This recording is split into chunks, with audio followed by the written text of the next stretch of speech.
நகலாமலும் இருக்க முடியாமலும் ஒரு நெருக்கடிக்குள்ளே இவங்க வாழ்ந்துக்கிட்டு தான் இருப்பாங்க. இந்த அனுச நட்சத்திரம் பகுதி அவங்களுடைய லக்னமாக விருச்சிக ராசியில் இந்த அனுச நட்சத்திரம் ஆரம்பிக்கிற பகுதியிலேருந்து உங்களுக்கு 26 டிகிரி வரைக்கும் இருக்கும்.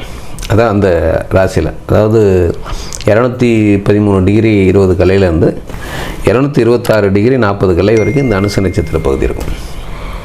இந்த பகுதியை லக்னமாக கொண்டவங்க எல்லாருக்கும் இந்த மாதிரியான ஒரு சுச்சுவேஷனில் வாழக்கூடியவங்களாக இருப்பாங்க. இதுதான் இல்லை, ஏதோ ஒரு விதமான அவங்கள சுற்றி ஒரு சிக்கல் இருக்கும். சிக்கல் இல்லாமல் இருக்க மாட்டாங்க. ரொம்ப நம்பிக்கை வைக்கக்கூடியவங்களாக இருப்பாங்க. நம்பிக்கை பொய்யாகக்கூடிய சுச்சுவேஷனை சந்திப்பாங்க, ஏமாற்றப்படுவாங்க. நினச்சாங்கன்னாக்கா ஒரே நாளில் அதலம் பண்ணிட முடியும், ஆனால் பண்ண மாட்டாங்க. பொறுமையாக இருப்பாங்க. இதெல்லாம் இந்த ப்ளஸ் அண்ட் மைனஸ்ன்னு 2 விதமாக, இதில் 50 இதில் 50 இருக்கிற மாதிரி இருப்பாங்க. பார்க்குறவங்களுக்கு ரொம்ப சங்கடமாக இருக்கும், பரிதாபப்படுற மாதிரி இருக்கும் அவங்களோட வாழ்க்கை. பெரும்பாலுமே எல்லாம் இருக்குன்னு வச்சுங்களேன், எல்லாம் அனுபவிக்கணுமா இல்லையா? கண்டிப்பாக. அதான் காந்தாரி அனுபவிக்கலையா? நீங்கள் நல்ல கண்ணை கட்டினதுக்கப்புறம் என்ன உங்களுக்கு எந்த உணவோ எந்த ஆடை கொடுத்துனா என்ன, யாரோ கொடுக்குறது நம்ம எடுத்துக்கணும், அவ்வளோதான். எந்த ஆடை கொடுத்துனா அந்த மாதிரி சார்ந்தே இருக்கிற மாதிரி ஆகிப்போது இல்லை, சார்ந்து இருக்க மாதிரி ஆகிடுது பாருங்கள். அப்போது எதற்காக மகாபாரதத்துக்குள்ளே இந்த மாதிரியான கதாபாத்திரங்கள்லாம் இருக்குங்கன்னா, இந்த மாதிரியாக உணர்வுகள் உடையவங்க நிச்சயமாக இருப்பாங்க. ஆமாம், இது நீங்கள் இப்போது இந்த கிரகங்கள் இருக்கு இல்லைங்களா, கொஞ்சம் அஸ்ட்ராலஜி பேசிடுவோம். ஆமாம், என்னன்னு கேட்டிங்கன்னா, எப்படி நல்லவர்களை உற்பத்தி செய்தோ அதே மாதிரி தீயவர்களையும் உற்பத்தி செய்யும்.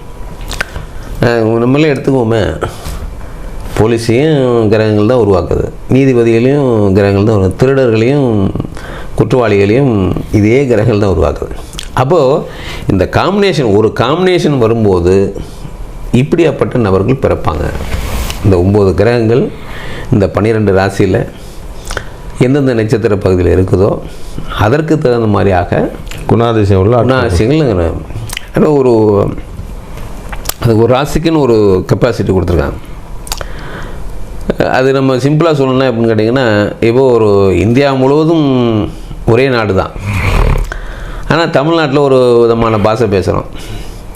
நாமளே குஜராத்துக்கு போயிட்டோன்னு வச்சுங்க, இந்த பாஷை அங்கே எடுக்கூடாது, அங்கே வேறு மாதிரி நம்ம ஆக்டிவ் பண்ண வேண்டியிருக்கு. அந்த பாஷையை கற்றுக்கிறது சிரமம் பண்ணும், அவனுக்கு எப்படியாவது நம்ம புரிய வைக்கிற மாதிரி இருக்கும் இல்லைங்களா. ஆனால் இந்தியா ஒன்று தான். அது மாதிரியாக ஒரு ராசிக்குன்னு ஒரு கெப்பாசிட்டி இருக்குது. ஒரு ராசியை ஊருன்னு வச்சுக்கிட்டோன்னா, குஜராத் மாதிரி ஒரு மேச ராசி ஒரு குஜராத்து, தமிழ்நாடு கடகம் இப்படின்னு வச்சுக்கிட்டோன்னா கூட, அப்போ இங்கே இருக்கிற அந்த பூகோள அமைப்பும் அங்கே இருக்கிற பூகோள அமைப்பும் வாழக்கூடிய மனிதர்களுடைய இயல்புகளும் வேறாக இருக்கும். அதுதான் இங்கே அஸ்ட்ராலஜிக்குள்ள என்னென்னா, இப்போ வேறு ஊரில் இருக்க ஒரு நபர் இன்னொரு ஊரில் போய் வசிக்கிற கட்டாயம் ஏற்பட்டுச்சுன்னா எப்படி இருப்பார்? அந்த ஊர் சட்டத்திட்டங்களுக்கெல்லாம் பழகணவர், அந்த ஊர் உணவுகளுக்கு பழகணும், முதல்ல பாஷை தெரியணும் இவ்வளோ இருக்கு இல்லைங்களா. அது மாதிரியாக ஒரு ராசிக்குன்னு ஒரு கெப்பாசிட்டி இருக்குது. இந்த ராசி இப்படி தான் இருக்கும். எப்படியெல்லாம் பிரிச்சிருக்காங்க, நீர் ராசி, நிலராசி, ஜலராசி, காற்று ராசின்னு இந்த மாதிரியாக 4 விதமாக பிரிச்சிருக்காங்க. அப்போது அந்த இடத்துக்கு ஒரு கிரகம் வருதுன்னா அது என்ன மாதிரியான கிரகம்? அது நெருப்பு கிரகமா, நீர் கிரகமா, காற்று கிரகமா? அப்படின்னா காற்றுடன் காற்று சேரும்போது அதனுடைய வலிமை ஜாஸ்தியாகும், காற்றுடன் நீர் சேரும்போதும் 2மே சேர்ந்து வலிமையாகும், காற்றுடன் நெருப்பு சேரும்போதும் 2 வலிமையாகும். அப்போது இதுதான் இங்கே இருக்கிற கட்டங்களில் ஒரு ஜோதிடர் சொல்லக்கூடிய விஷயங்கள் என்னன்னு கேட்டால், நீங்கள் யார், எங்கே இருக்கீங்க, யாருடன் சேர்ந்துருக்கீங்க. அப்போது உங்கள் வீட்டுக்குள்ளே நீங்கள் மனைவியுடன், குழந்தைகளுடன், தாய் தந்தையருடன் இருக்கும்போது இருக்கிற சத்யா வேறு. அதுவே நீங்கள் என் வீட்டுக்கு வந்துட்டீங்கன்னா உங்கள் சுச்சுவேஷன் வேறு. அங்கே இருக்கிற உங்கள் சுதந்திரம் உங்களுக்கு இங்கே இருக்காது. ஆனால் நண்பர் வீட்டுக்கு வந்துட்டிங்கன்னா நீங்கள் என்ன வேணாலும் செய்யலாம்.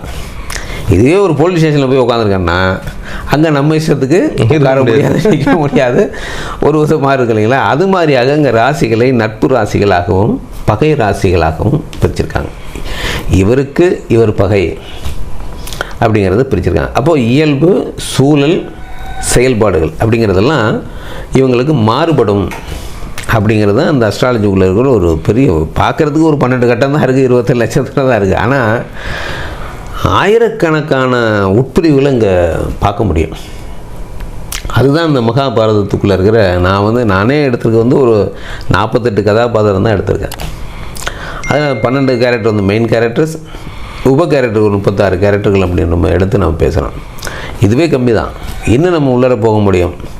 கிட்டத்தட்ட ஒரு 18,000க்கு மேலே உள்ள கதாபாத்திரங்களை எடுக்க முடியும் மகாபாரதத்துக்குள்ளே எடுக்க முடியும். அவ்வளோ கதாபாத்திரங்கள் இருக்குங்க. ஆனால் இதுக்கே நமக்கு இத்தனை வருஷம் ஆகுது அப்படின்னா நீங்கள் யோசனை பண்ணி பாருங்கள், அது ஆகிடும். அப்போது அஸ்ட்ராலஜி வந்து நமக்கு எவ்வளோக்கு எவ்வளோ வந்து நீங்கள் படிக்கிறீங்களோ தெரிஞ்சுக்கிறீங்களோ, இந்த பிரபஞ்சத்தை நீங்கள் உங்கள் கண்ணால் பார்க்குற மாதிரி அது எப்படி செயல்படுது, என்ன மாதிரி உருவாக்குது, என்ன மாதிரியான மனிதர்கள் பிறக்கிறாங்க, ஆசா பாசங்கள் என்ன, உங்களுக்கான நியாயங்கள் உங்களுக்கு தான், எனக்கான நியாயங்கள் எனக்கு தான்.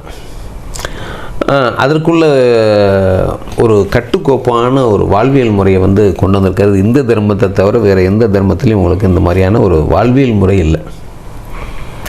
பலவிதமான பரிசோதனைக்கு பின்பு தான் அதெல்லாம் கொண்டு வந்திருக்காங்க. இப்படி இருந்தால் உன்னுடைய வாழ்க்கை இப்படி இருக்கும், இப்படி செயல்படினா உன்னுடைய வாழ்க்கை இப்படி இருக்கும் அப்படிங்கிறத ஒரு கதையின் மூலமாக, ஒரு இதிகாசத்தின் மூலமாக இந்த இந்து மதம் வந்து பெரிய வேலையை பண்ணியிருக்கு.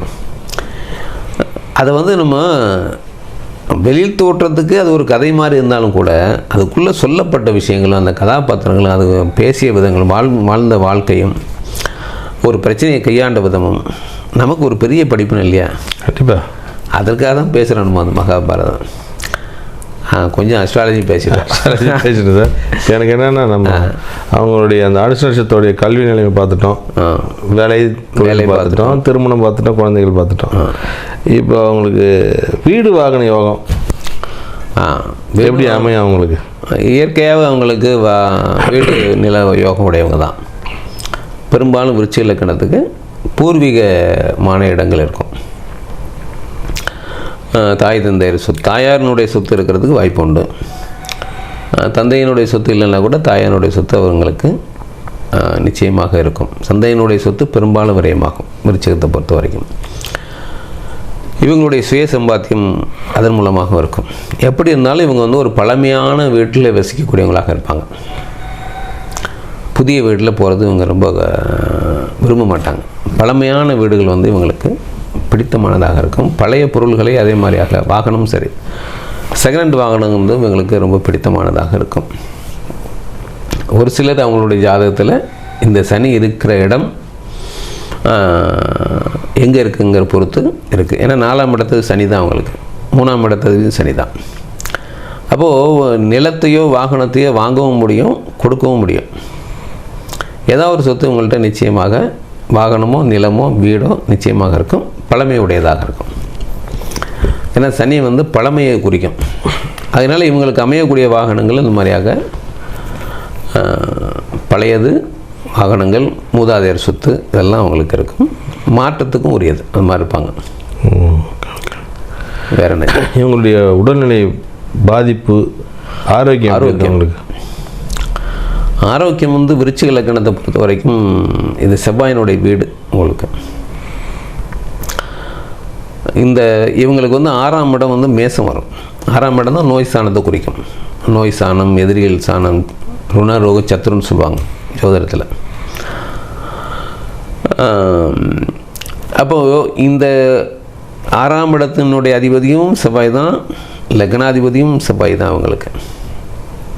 அப்போ இவங்களுக்கு என்ன ப்ராப்ளம் வரும்னா, இந்த மேசங்கிறது தலை சார்ந்த பகுதியை குறிக்கும். கண் சம்மந்தப்பட்ட ப்ராப்ளங்கள், மூக்கு சம்மந்தமான ப்ராப்ளங்கள், வாய் சம்மந்தமானது, காது சம்மந்தமானது, இதெல்லாம் உங்களுக்கு பிரச்சனை வரக்கூடிய இடமாக இருக்குது. ஏன்னா இருக்கிறதுலே பிரதானமான தலை தான் உங்களுக்கு. கிட்டத்தட்ட 9 துவாரங்களில் 7 துவாரங்கள் முகத்திலே இருக்குது. அப்பேற்பட்ட மிக முக்கியமான இடம்.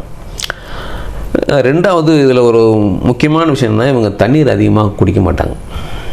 விருச்சிக இலக்கணம் சரி, மேச இலக்கணம் சரி. இதனால் இவங்களுக்கு தலை சார்ந்த பிரச்சனை கொடுக்கும். பெரும்பாலும் இவங்களுக்கு 100க்கு 90 பேர்த்துக்கு தலைவலி இருக்கும்.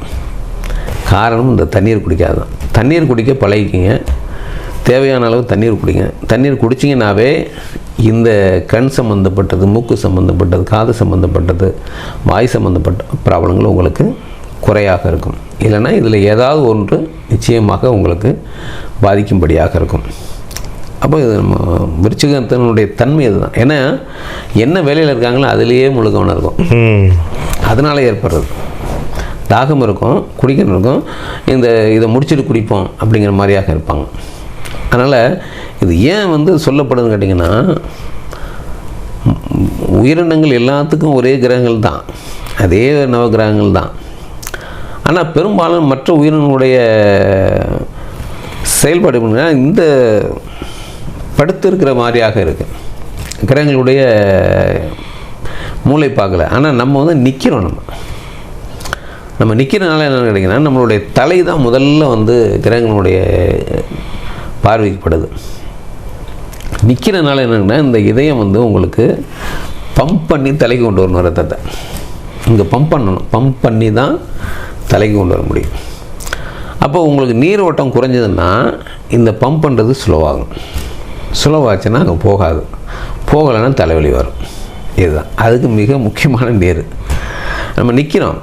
மற்ற உயிரெல்லாம் பார்த்துருக்கீங்கல்ல, நம்ம 4 காலில் இருக்கும்போது தலையும் உடம்பும் சமமாக போகுது. ஆனால் நம்ம மட்டும் நிற்கணும். நம்ம நிற்கிறனாலேயே இந்த ப்ராப்ளங்கள் வரும். அதுக்கு நம்ம பல ஜென்மங்களாக நம்ம பழகிட்டோம். மனிதன் பழகி அதுக்கு வந்துட்டாங்க. அப்போது என்னென்னா, தண்ணீர் அதிகமாக குடிச்சிங்கன்னா உங்களுக்கு உடல் பாதிப்பு வராது. ஏன்னா இது என்னென்னா, எதையும் தாங்கக்கூடிய அளவுக்கு மன உறுதி உடையவங்க. தலைவலின்னா அவங்களுக்கு வர்ற மாதிரி தலைவலி இன்னொரு ஆளுக்கு அது பேசாமல் போய் சேர்ந்துடலான்னு பார்ப்பான். ஆனால் தாக்கு பிடிச்சி நிற்பாங்க. அந்த இதுதான். அது எதுக்கு நீங்கள் அந்த மாதிரி சுமக்கிறீங்க? தண்ணியை குடிச்சிங்கன்னா சரியாக போயிடும். நிறைய பேர்த்துக்கு நான் சொல்லியிருக்கேன். விருச்சிக லக்னம்னு சொன்னாவே பார்த்தான்னாவே அவங்களுக்கு சொல்லக்கூடிய பலனில் இதை நிச்சயமாக சொல்லுவேன். தண்ணீர் குடிங்கன்னு சொல்லுவேன். அதுவே நம்மளுடைய யூடியூப்பினுடைய நண்பர்களுக்கும் தெரிவிச்சுக்க வேண்டியதான். விருச்சிக ராசி நிச்சயமாக இருப்பாங்க, விருச்சிக லக்னம் இருப்பாங்க. ராசியோட லக்னம் தான் நம்ம எடுத்துக்கிறது. அது உடல்நிலை சரி பண்ணிக்கலாம். வேறு என்ன கேட்கணும்? பகுதி இருக்குல்ல, ஒன்றும் அவங்கள பற்றி பார்க்க வேண்டியது இன்னும் கொஞ்சம் இருக்குது. கிளைமேக்ஸ் தான் வச்சுங்களேன். இப்போ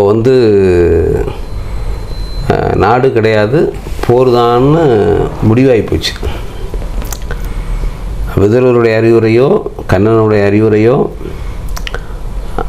பீஷ்மரதோ யாருடைய அறிவுரையும் அங்கே கேட்காமல் போருதாங்கிற முடிவை தீர்மானிச்சிட்டாங்க. தீர்மானித்ததுக்கு பிறகு இப்போ காந்தாரி சைலண்ட். சொல்ல வேண்டியெல்லாம் சொல்லிட்டாங்க. அதெல்லாம் மீறி சுச்சுவேஷன், சூழ்நிலை போருங்கிற முடிவுக்கு கொண்டாந்து விட்டுருச்சு. இப்போ தன் மகனை காப்பாற்றணுங்கிற எண்ணமும் அவங்களுக்கு வந்துடுச்சு. எல்லாம் போயிடுச்சு. ஆமாம், வேறு வழியில் நம்ம பையனை காப்பாற்றி ஆகணும்ல. ஆமாம், ஏன்னா பாண்டவருடைய வலிமையெல்லாம் உங்களுக்கு தெரியும். பாண்டவர்களை வெல்வது கடினம்னா கண் பார்வை இல்லையே தவிர, இது நாள் வரைக்கும் அந்த பாண்டவர்களுடைய செயல்பாடுகள் அவங்கள அழிக்கிறதுக்கு எத்தனையோ முறை முயற்சி நடந்து எல்லாம் தோல்வியாகி, கூட கிருஷ்ணன் வேறு இருக்கார்ல, கூட இருக்கார். அப்படிங்கிறனால இப்போ கிருஷ்ணன் சந்திப்பாங்க. எப்போன்னா போர் முடிஞ்சதுக்கப்புறம் தான்.